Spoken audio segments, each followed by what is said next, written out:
This is the gun I feel that is going to be the one doing most of the work. Number 1.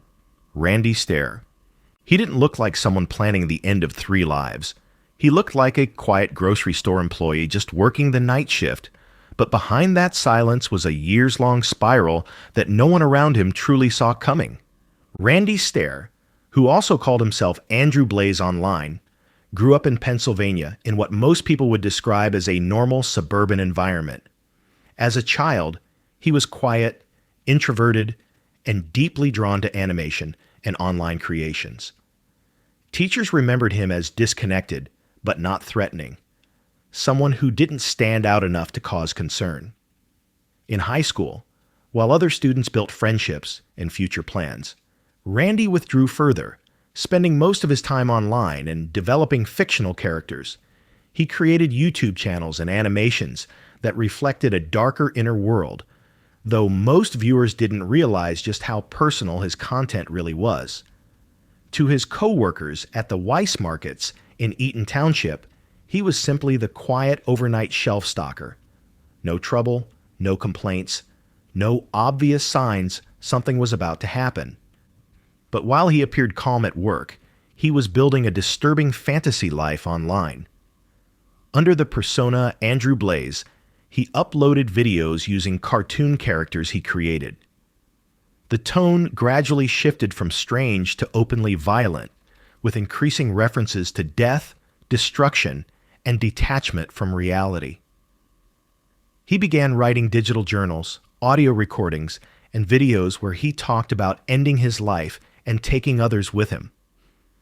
In his mind, he wasn't a worker at a grocery store.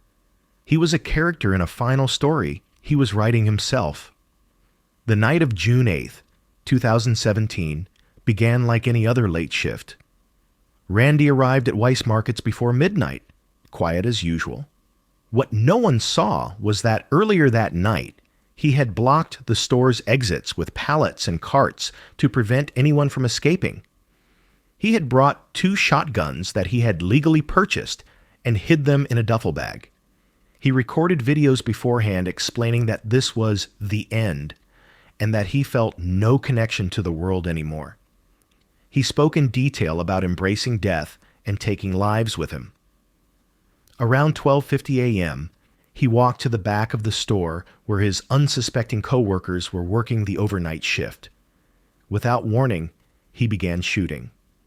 3 of his coworkers, Terry Sterling, age 63, Brian Hayes, age 47, and Victoria Brong, age 26, lost their lives inside that store. Another employee managed to hide and call emergency services. Randy continued moving through the aisles before eventually turning the gun on himself when police arrived outside. The shooting lasted only a few minutes, but investigators later found months and even years of planning behind it. He had recorded audio messages, videos, and written notes detailing his intentions.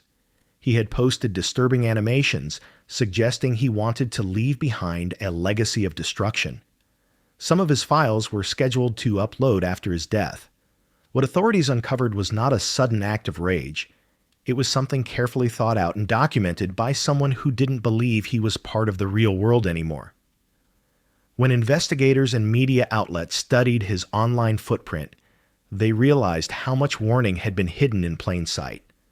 His YouTube content had become increasingly warped, filled with themes of mass violence, death, and fictional afterlife fantasies. He had created a cartoon world where he believed he would exist after killing others and himself. Journal entries showed he had considered different dates and methods, but the grocery store, where he had worked for 7 years, became the setting he settled on. He wrote that killing his co-workers would seal his story. The legal investigation focused heavily on digital evidence since Randy died at the scene. Authorities reviewed surveillance footage, his computer files, audio logs, and unlisted YouTube uploads. Prosecutors concluded that if he had survived, he would have faced multiple counts of first-degree murder and aggravated assault. He would have almost certainly received life in prison without parole, if not a capital sentence. But because he took his own life, there was no trial, no defense, and no chance for families to confront him in court. In the aftermath, the families of Terry Sterling, Brian Hayes, and Victoria Brong demanded answers from the grocery chain, raising questions about security measures, mental health awareness, and how someone could bring firearms into a workplace without detection. Waste Markets permanently closed that store following the tragedy.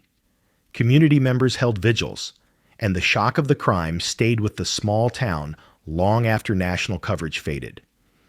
His scheduled online uploads began appearing after the incident, revealing how methodically he had planned not just the attack, but the narrative around it. Authorities requested platforms to remove his content, but some files circulated online before being taken down. In one recording, he made it clear he didn't care about who he hurt, only about fulfilling a fantasy he had cultivated through online isolation and obsession. There were no red flags reported by family members beforehand. His parents later said they had no idea he owned firearms or was planning anything violent. He had never previously been arrested, never made public threats, and never sought psychiatric help. What made his case particularly disturbing was how much of his mindset had existed online without anyone around him realizing its severity.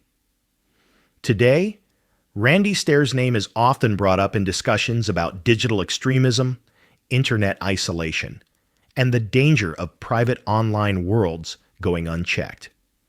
His writings revealed a person who rejected human connection entirely, convincing himself that only through an act of destruction could he transition into a fictional universe he had created. The people he killed were not enemies, just co-workers who happened to be nearby when he decided to act. The lingering question is how someone can exist alongside others every day, unnoticed, while building a plan so violent and personal. Imagine working a quiet night shift with someone you barely speak to, unaware that they've already decided your fate. His story isn't just about a workplace tragedy. It's about a mind that detached from reality while the world around him continued as normal. The store is gone. His online content is mostly wiped, and the families affected continue to live with the consequences of a crime they never saw coming. Randy Stair became the main character in a world no one else believed in, and 3 innocent people paid the price for his delusion. The question that lingers is this: how many others hide behind screens, crafting a story no one knows they're writing, until it's too late to stop it? Number 2. Daniel Sancho. He was born into fame and privilege, the kind of person most people would assume had everything going for him. A well-known YouTube chef, the son of Spanish actors, and someone who built a public image around lifestyle, travel, and food. But behind the polished social media posts and smiling videos, a story was unfolding that would leave international headlines stunned and investigators piecing together one of the most shocking crimes involving a creator in recent years. Daniel Sancho Bronchalo came from a family with status and connections in Spain. His father, actor Rodolfo Sancho, and his mother, actress Silvia Bronchalo, were both well established in the entertainment world. Daniel grew up in Madrid and eventually turned his interest in cooking into a digital brand. On social media, he built a reputation as a charismatic chef with polished videos, culinary tutorials, and travel content. His public persona was that of a carefree, stylish young man who seemed to be moving upward in his own career.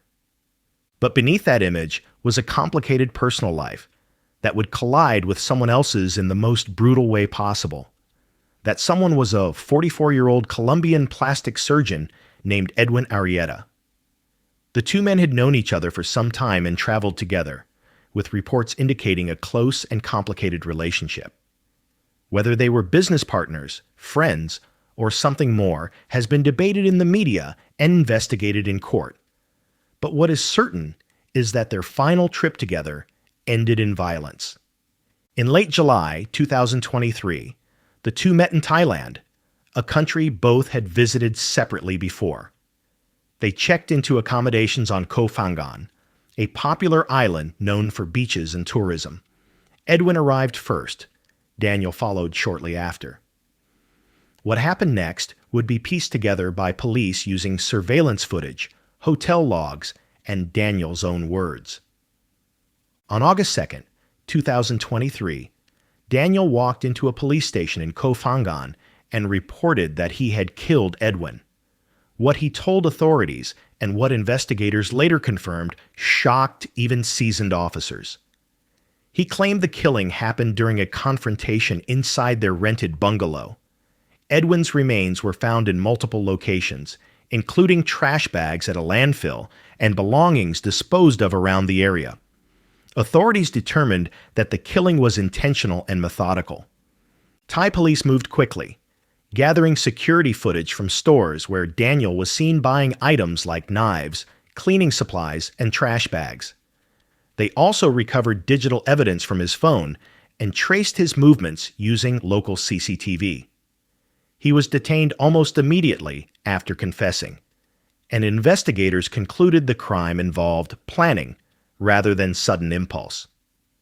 The case drew huge media attention in Spain, Colombia, and Thailand. Spanish outlets covered every development, with Daniel's parents flying to Thailand but maintaining limited public comment. Edwin's family demanded justice, insisting that their loved one had trusted Daniel and had no idea he was in danger. Investigators noted that Daniel showed little emotion after being taken into custody. Court documents later revealed that he admitted to the killing but claimed it was not premeditated in the way prosecutors alleged. As the legal process began, Thai authorities charged him with premeditated killing and concealment of a body. In Thailand, those charges carry sentences ranging from life imprisonment to death. Prosecutors pushed for a severe penalty, arguing that his actions demonstrated intent and brutality. Daniel's defense argued that the situation escalated during a personal dispute, claiming fear and self-defense played a role, but the evidence pointed toward deliberate preparation. The trial took place in Koh Samui Provincial Court, with international media closely following the proceedings. Edwin's family attended hearings through representatives and publicly called for the maximum punishment. Spanish officials did not interfere, stating that the case fell entirely under Thai jurisdiction. The prosecution detailed the sequence of events, the disposal of the body, and the evidence collected from multiple locations. The defense struggled to counter the physical and digital proof presented. In August 2024, the court delivered its verdict. Daniel was convicted of premeditated killing and sentenced to life in prison. The death penalty was avoided due to his partial cooperation and confession, but the court made it clear that the crime was severe and inexcusable. He was sent to Bangkwang Central Prison, one of Thailand's highest security facilities, known for its strict environment and long-term incarceration of violent offenders. As of now, Daniel's legal team has discussed possible appeals or sentence reductions, but those options are limited and depend on Thai legal procedures. The Spanish government may eventually request a transfer agreement, but such processes can take years and are not guaranteed. In Spain, public reaction has been divided between disbelief and condemnation. Many who once watched his cooking videos or followed his lifestyle content expressed shock that someone with apparent success would carry out such a crime. Others pointed to the digital age reality. A person can build a curated life online while hiding darker realities offline.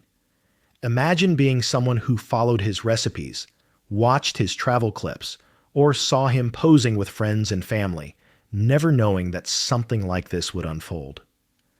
For Edwin's family, the crime was not about digital personas, but about a life lost in a foreign place, far from home. They described him as a kind man with a strong career, someone who provided for his family and traveled frequently for work. The reflective close of this case lands on a chilling thought. How does someone go from influencer chef to a life sentence in a foreign prison thousands of miles from everything they knew. With Daniel Sancho Bronchalo, the divide between public identity and private behavior became violently clear. A life built on cameras, cooking, and curated moments ended in a courtroom, not because of an accident or misstep, but because of a decision that no amount of fame, family status, or digital followers could erase. Number 3. Ali Abulaban.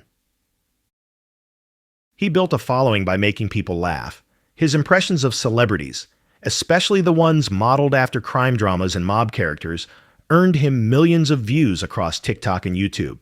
To fans, Ali Abulaban, better known online as JinnKid, was a rising digital star. But behind the screen, his personal life was deteriorating faster than anyone could see, and the final outcome would be as tragic as it was violent. Before his content went viral, Ali was a military kid who moved often. He used humor to fit in and eventually discovered that short-form videos gave him a platform. TikTok and Instagram became the main hubs for his comedy skits, voice impersonations, and pop culture parodies. His impressions of Tony Montana and characters from crime movies helped him gain hundreds of thousands of followers. Later, he expanded into YouTube and grew an even larger audience. To his viewers, he appeared confident, funny, and charismatic, a natural entertainer with a growing online brand. Off-screen, he had married a woman named Anna, and the two had a daughter together. The family lived in a high-rise apartment building in San Diego, where they appeared, at least from the outside, to be living well. But their relationship had been rocky long before anything made headlines.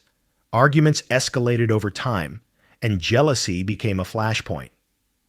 Friends would later say that he struggled with control and anger, especially when it came to his wife's independence. In early October 2021, their marriage reached a breaking point. Anna asked him to move out of the apartment after repeated conflicts. He relocated to a hotel, but didn't fully accept that the relationship was ending. According to investigators, he remained paranoid and consumed by the idea that Anna might be seeing other people. Instead of dealing with the separation privately, he began secretly monitoring her. Shortly before the crime, Ali went back to the apartment while Anna was gone and made a copy of a key. He also allegedly installed a listening device on his daughter's iPad so he could eavesdrop on what was happening inside the home. On October 21st, he claimed to have heard a man's voice in the background through the audio feed. That man was later identified as Rayburn Barron, a friend of Anna's. That moment, according to prosecutors, triggered the final act. Ali drove back to the apartment building that afternoon. Security footage captured him entering the elevator and heading upstairs. Once inside Anna's unit, he confronted the two of them. Prosecutors said there was no argument, no pause, and no attempt at conversation. He was armed, and within moments, both Anna and Rayburn were shot. Authorities stated that the wounds indicated intent to kill at close range. After leaving the scene, Ali picked up his daughter from school. During that time, he reportedly called his mother and confessed to the killings. Police were dispatched to the apartment after a 911 call suggested violence had occurred. When officers arrived, they found both victims unresponsive and declared them dead at the scene. Ali was arrested later that day on a San Diego freeway without further incident. News of the case spread instantly, partly because of his online fame and partly because the crime fit the framework of a domestic double homicide.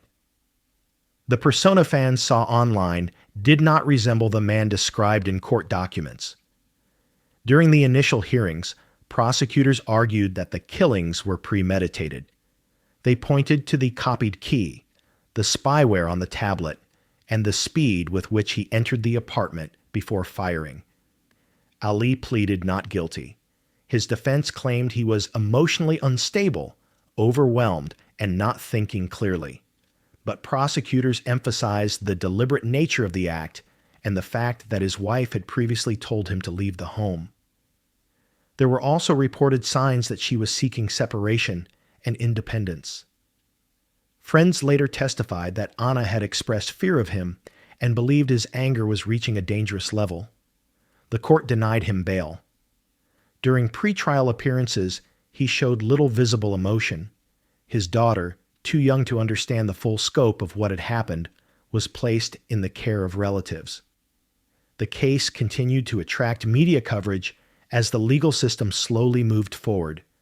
Family members of both victims described the loss as devastating, senseless, and permanent.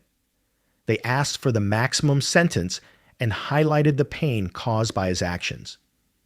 Because the crime occurred in California, prosecutors pursued 2 counts of first-degree killing with special circumstance allegations, a charge that allows for a possible sentence of life without parole. They described the shootings as executions carried out in the privacy of a home, not a spontaneous act of passion. Each detail presented in court strengthened the perception that this was not a momentary loss of control, but a planned act driven by jealousy. As of now, he remains in custody awaiting final judgment, with court proceedings extended due to evidence review, psychological evaluations, and motions filed by both sides. The prosecution's stance is firm. The crime was intentional, calculated, and final. His defense has explored angles related to mental state and emotional breakdown, but the weight of physical evidence heavily favors the state's perspective. What makes the case especially haunting is the disconnect between his online persona and reality. Viewers saw the entertainer who impersonated movie villains and laughed into the camera. Friends described someone who switched moods depending on who was watching.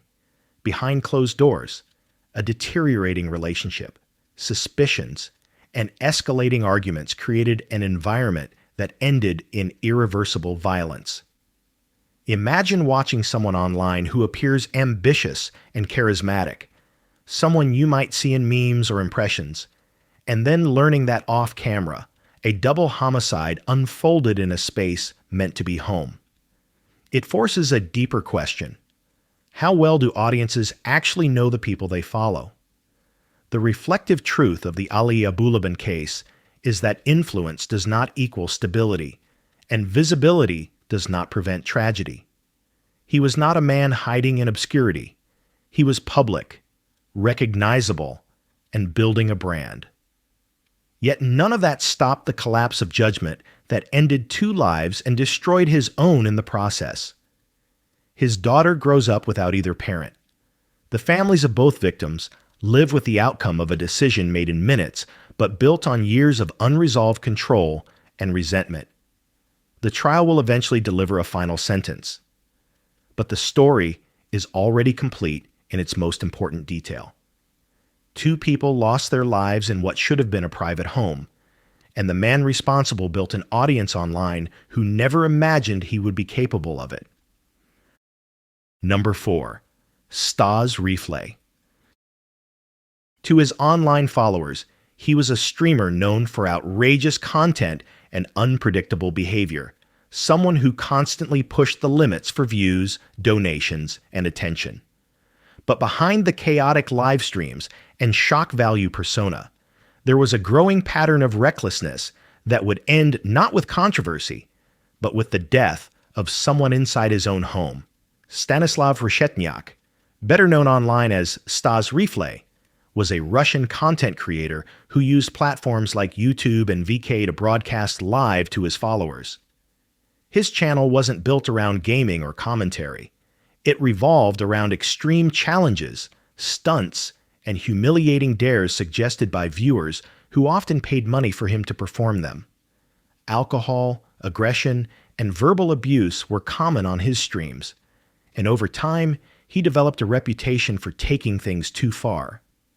He lived in the Moscow region with his girlfriend, 28-year-old Valentina Valya Grigorieva. She occasionally appeared on his live streams, usually in the background or as part of the reckless dares he carried out. Some viewers noticed the way he spoke to her and the tone of the broadcasts, but online audiences often blur the line between entertainment and reality. To those watching from their screens, what happened in that house may have felt exaggerated, staged, or part of an act, until it wasn't. On December 2nd, 2020, during one of his live streams, Stas had been drinking heavily on camera and arguing with Valentina. At some point during the stream, he forced her outside of the house into sub-zero temperatures while she was reportedly wearing very little clothing. The night was freezing, and viewers watched as she remained outside for an extended period. Some of them even encouraged the behavior with paid messages. When he eventually dragged her back inside, she was unconscious. Instead of calling for help, he kept the camera running. He continued streaming as he attempted to wake her up and positioned her on a couch. At one point, he spoke to the audience and claimed she wasn't breathing. He touched her skin and commented on how cold she was, still narrating everything for the viewers watching live. Imagine tuning into a live stream you thought would be another chaotic stunt, only to watch the aftermath of someone collapsing in the same room as the person filming. Some commenters began urging him to call an ambulance, while others continued treating the situation as entertainment. The line between audience and witness blurred in real time. Eventually, emergency services were called to the home. When paramedics arrived, they confirmed that Valentina had died, likely from hypothermia and exposure. Court files later stated that she had been outside for too long in freezing conditions, left vulnerable and unable to protect herself. The live stream footage, visible to anyone watching, became key evidence in the investigation. Stas was detained by Russian authorities shortly after her death. Prosecutors did not treat it as an accident. Instead, they built a case around negligence, endangerment, and abusive behavior. Investigators reviewed archived footage, social media activity, and testimonies from viewers who had seen earlier streams involving aggression and physical intimidation. The prosecution argued that his actions directly caused her death and that he failed to seek help in time. The trial took place in Rumensky City Court. During the legal proceedings, the defense attempted to downplay intent, claiming the situation escalated unexpectedly. But the prosecution pointed to the fact that he locked her outside in dangerous conditions and continued streaming rather than intervening. Prosecutors emphasized the role of online culture and the monetization of cruelty, saying his choices were not impulsive, but part of a pattern shaped by his streaming habits. In 2021, the court reached its decision. Stanislav Reshetnyak was convicted and sentenced to prison. He received 6 years in a high-security facility for causing her death through his actions and failing to provide aid. For Valentina's family, there was no real closure, only the knowledge that what happened to her was seen live by strangers who could do nothing to help.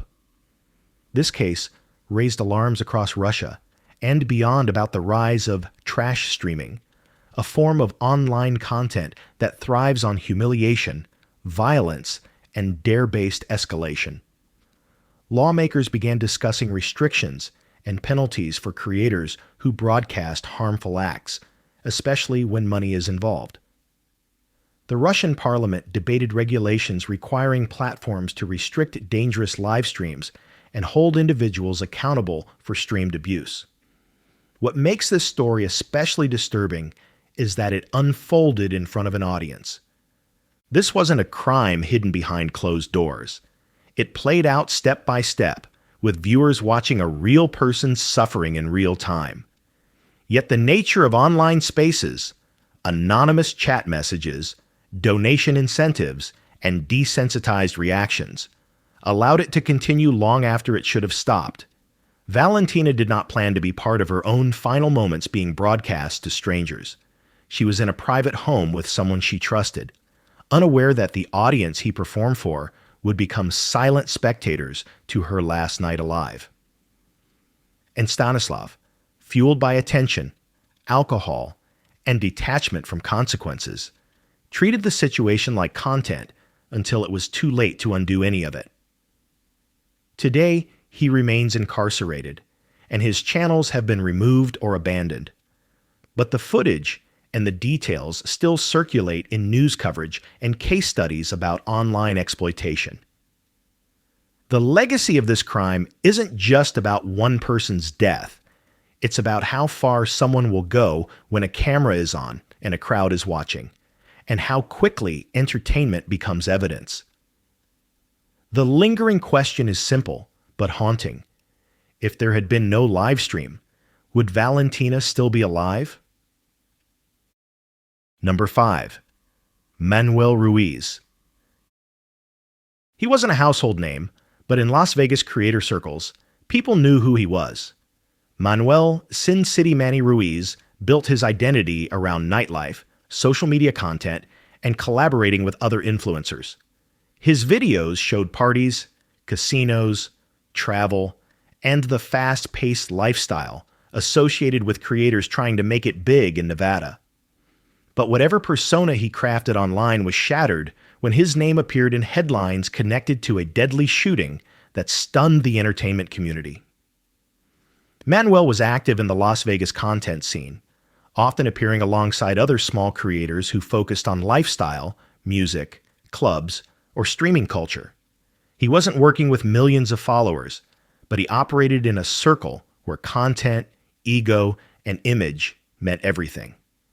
Around him were fellow creators chasing the same dream: build an audience, grow a brand, and make something out of the nightlife media scene. What happened on the night of the shooting didn't come from nowhere, at least not to those who were there. The events unfolded in October 2023 at the popular MGM Grand area on the Las Vegas Strip. Several creators, including 2 men Ruiz knew personally, were in the area as part of a meetup tied to local filming and nightlife content. At some point, an argument broke out between Ruiz and the 2 other creators. Whether it was personal drama, business tensions, jealousy, or something else, no one could agree afterward. But what is certain is that things escalated quickly. Witnesses reported raised voices, shoving, and then sudden gunfire. The 2 creators, whose names were later made public in initial reports, were shot and later died from their injuries. The Las Vegas police were on the scene within minutes, and surveillance cameras in the vicinity captured multiple angles of the confrontation and aftermath. When officers arrived, Ruiz had already left the area. Authorities issued an alert to locate him and requested tips from the public. Within days, he was tracked down and arrested. Prosecutors wasted no time filing serious charges: 2 counts of homicide with the possibility of additional enhancements for use of a firearm, and committing the act in a densely populated public space. Clark County officials described the incident as execution-level violence in an area filled with bystanders. They emphasized that both victims were unarmed and that the shooting was not random. Ruiz knew them. Reports stated that the conflict stemmed from a personal and professional dispute that had been building offline despite the public-facing appearances of collaboration. Once in custody, Ruiz was formally charged, and prosecutors confirmed they would consider seeking the death penalty due to the double fatality and circumstances surrounding the case. Nevada is one of the states where prosecutors can pursue capital punishment for multiple victims. Prosecutors argued that his intent was clear, and the setting, one of the busiest tourist hubs in the country, made the actions even more reckless. As news of the case spread across Las Vegas creator networks, reactions were divided. Some people who had collaborated with Ruiz in the past said they were shocked he was even capable of something like this. Others admitted privately that he had a temper and often treated other men in the scene as rivals. The digital world he belonged to was built on perception and ego, and offline grudges had room to grow beneath the surface. In early court hearings, the prosecution laid out basic facts. The victims were found with multiple gunshot wounds, witnesses identified Ruiz, and security footage supported their version of events. His defense attempted to argue self-defense, claiming the confrontation was physical and he feared harm. But investigators found no evidence that either victim had a weapon or initiated lethal force. Law enforcement also pointed out that Ruiz fled, rather than calling for help or remaining at the scene. In Nevada, fleeing after a killing is often treated as evidence of guilt unless proven otherwise. Prosecutors emphasized that this was not an accident or a chaotic shootout, but a directed attack that ended 2 lives instantly. While no final sentencing has yet been handed down, Ruiz is being held without bail. The state is pursuing 2 counts of open homicide, and the possibility of the death penalty or life without parole remains active. If convicted on both counts without plea negotiations, his chances of release would effectively be 0. The families of the victims have spoken publicly about the loss, describing both men as young creators with plans, projects, and growing audiences. They were not global celebrities, but they were real people who had built communities online and offline. For their families, the pain is intensified by the fact that someone from their same circle, the creator world they trusted, was responsible for their deaths. Imagine being part of an online community where you collaborate with people, film with them, appear in each other's videos, attend events, and then discover that one of those familiar faces took the lives of 2 others. It made many small creators rethink who they spent time with and how quickly digital relationships can turn into real-world violence. The reflective takeaway from Manuel Ruiz's case is that public image doesn't shield anyone from human conflict, especially when ego, rivalry, and emotion collide in a world without boundaries. In the pursuit of fame and relevance, some creators push limits online. But in this case, the violence happened offline, and the cost was irreversible. Ruiz's name, once tied to nightlife media, is now permanently attached to one of the most shocking creator-involved killings in Las Vegas history. The Strip, flooded with tourists and influencers chasing opportunity, became the scene of a crime that proved how thin the line can be between performance and reality. Number 6. Trevor Heitmann. To his online followers, Trevor Heitmann, known as McSkillet, was living the kind of life many teenagers could only dream about.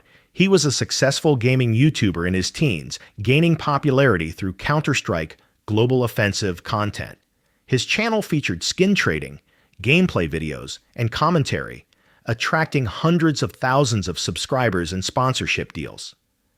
With that attention came money, fast cars, and an inflated sense of freedom that would eventually lead to devastation. Trevor built his online reputation quickly. He became known in the CSGO community for showcasing expensive in-game skins and talking about trading methods. At one point, he was associated with gambling and trading platforms, which helped him make significant income. He bought a McLaren 650S, a luxury supercar with a top speed over 200 miles per hour, something few teenagers ever touch, let alone own. But while his followers saw the cars, the flexing, and the confidence, other parts of his life were beginning to unravel. In early 2018, Trevor's accounts on several gaming platforms were reportedly banned for alleged involvement with unauthorized skin gambling and market manipulation. He lost access to the digital economy that had built his brand and funded much of his lifestyle. Friends later said he became withdrawn, frustrated, and unstable in the months after losing his main source of income. By August 2018, Trevor's behavior had changed noticeably. Witnesses reported incidents where he drove recklessly, and there were signs of emotional and mental strain. He had reportedly been involved in a school-related property damage case and was barred from campus.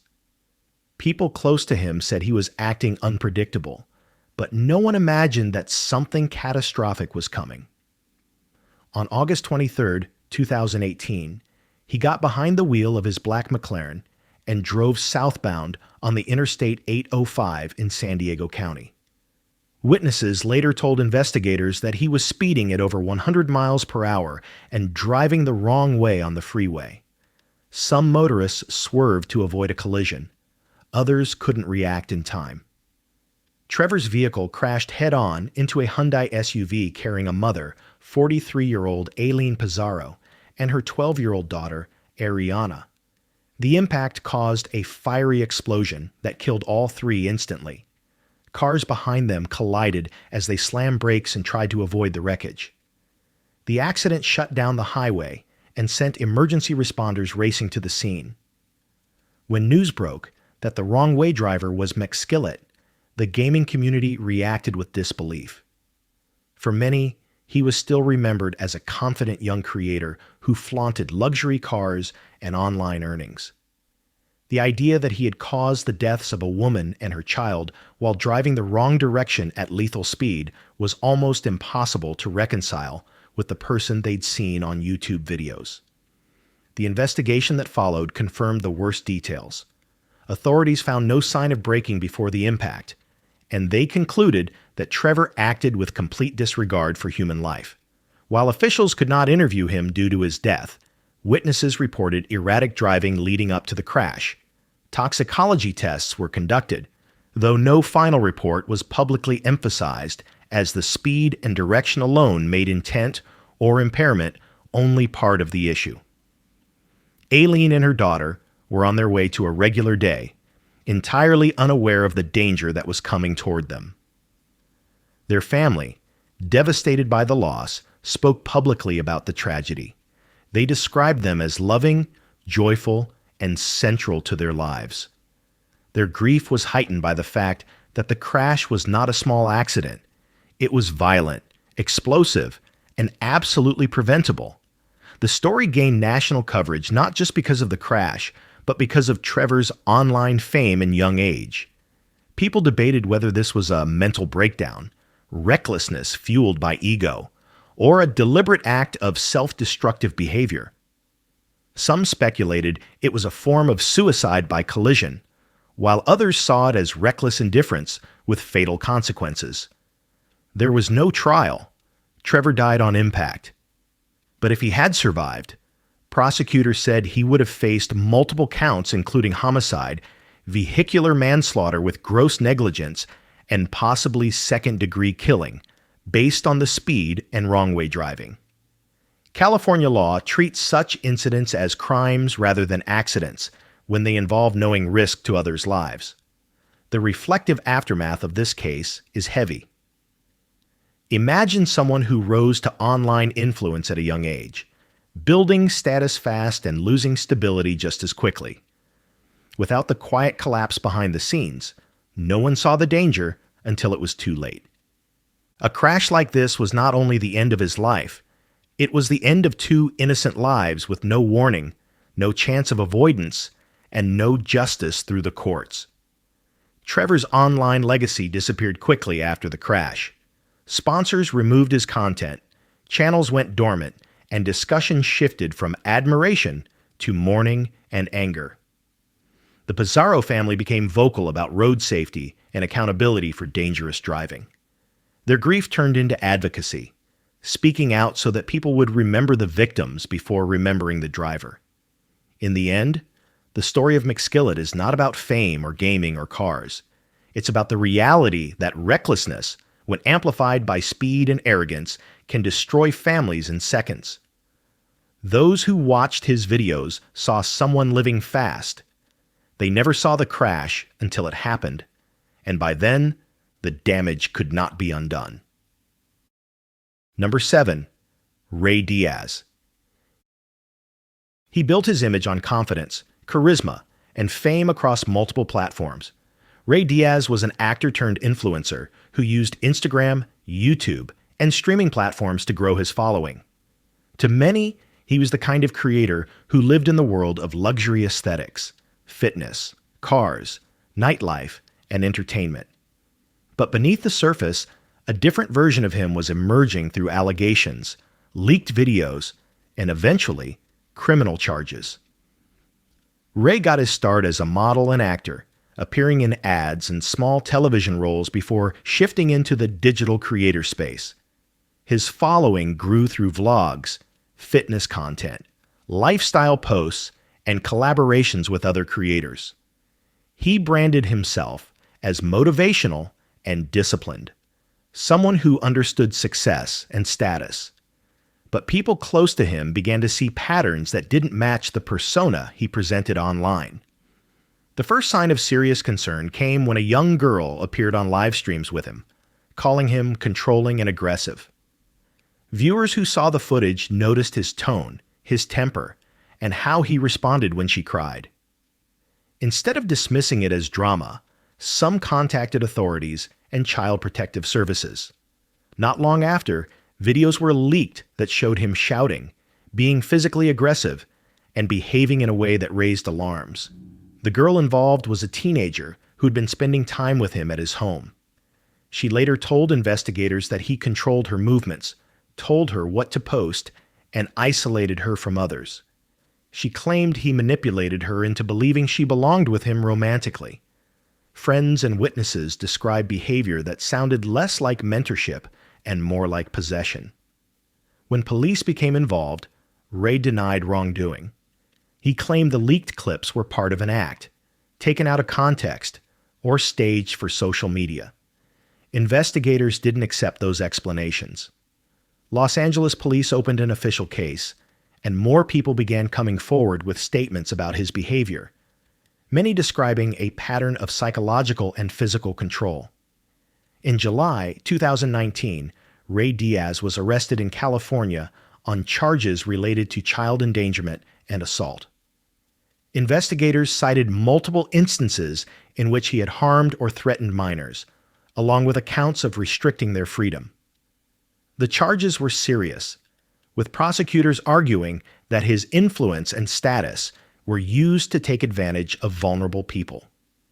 Authorities reviewed his social media and phone records, uncovering conversations that contradicted his denials. Evidence included messages and voice recordings that suggested manipulation, intimidation, and efforts to prevent victims from speaking out. Witnesses told authorities that he warned them not to contact police and threatened consequences if they tried to leave. As coverage of the case spread, the entertainment and influencer community distanced itself from him. His online accounts were either closed or abandoned, brand partnerships were severed, and his public presence faded. Instead of being known for lifestyle content or acting, he became known for the allegations that led to his arrest. The legal process took time, as new testimonies and evidence surfaced. Prosecutors built their case around coercion, grooming behavior, and violence. Defense attorneys tried to argue that interactions were exaggerated or misinterpreted, but the seriousness of the claims, paired with the recordings and witness statements, outweighed attempts at dismissal. He was ultimately charged with crimes tied to violence and endangering minors. His sentencing reflected that the court viewed his actions not as isolated incidents, but as part of a pattern he maintained while presenting himself as a public figure. While specific sentence details varied by count, the overall result placed him under supervision and legal restriction, including limitations on contact with minors. Imagine being a fan who watched his fitness routines or motivational content, unaware of what was happening off camera.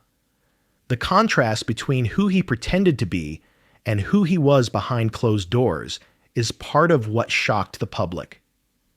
In the world of online fame, a creator can curate their image so completely that their real life becomes invisible until someone breaks through the surface. Today, Ray Diaz is no longer active in mainstream entertainment or the creator space. The charges, investigations, and public fallout overshadowed everything he built online. Number 8. Austin Jones. Austin Jones was a YouTube singer who built a clean, friendly image through pop covers and a cappella music aimed at young audiences. He toured, met fans in person, and presented himself as approachable and safe. But while his public persona looked harmless, his private behavior, led to a federal investigation. Concerns about his conduct first surfaced in 2015, but no formal charges were made at the time. He denied wrongdoing and continued uploading videos and touring. Then in 2017, federal agents uncovered chats and recordings showing he had used his influence to pressure underage fans into sending him illegal content. Investigators said it was not a one-time incident, but a pattern. In 2019, Austin Jones pleaded guilty in federal court. Prosecutors stated that he used his status to manipulate minors, and the judge ruled that his online fame had helped him gain access to victims. He was sentenced to 10 years in federal prison, required to register as a sex offender, and placed under strict supervision once released. After the conviction, his channel went silent. Collaborators cut ties, and his once positive reputation collapsed. Parents, viewers, and other creators reacted with shock and anger, realizing the image he displayed online had concealed serious misconduct for years. Today, he remains in custody, and his name is associated not with music, but with the consequences of abusing influence and trust. His case became a clear warning that fame and a polished persona cannot shield someone from legal accountability. Number 9. DaddyOFive. Mike and Heather. Martin, known as DaddyOFive, ran a YouTube family prank channel built around their children. At first, the videos looked like chaotic family humor, but over time, the content turned disturbing. Their pranks involved yelling, fake punishments, and emotional distress, often leaving the kids crying, scared, or humiliated on camera. Viewers began reporting the channel after seeing children visibly upset in multiple videos. A major turning point came when creator Philip DeFranco exposed the situation, showing clips where the children begged for the pranks to stop. This triggered public outrage and involvement from Child Protective Services. In 2017, authorities in Maryland opened an investigation. 2 of the youngest children, Cody and Emma, were removed from the home and placed with their biological mother. Mike and Heather were charged with child neglect and both pleaded guilty. They received 5 years of probation, lost custody of the 2 children, and were restricted from contact without supervised approval. Their original channel, DaddyOFive, was removed, and their attempted rebrand FamilyOFive was also taken down. The case became one of the first major examples of family vloggers facing legal consequences for exploiting children on camera. It raised questions about consent, ethics, and using kids for profit online.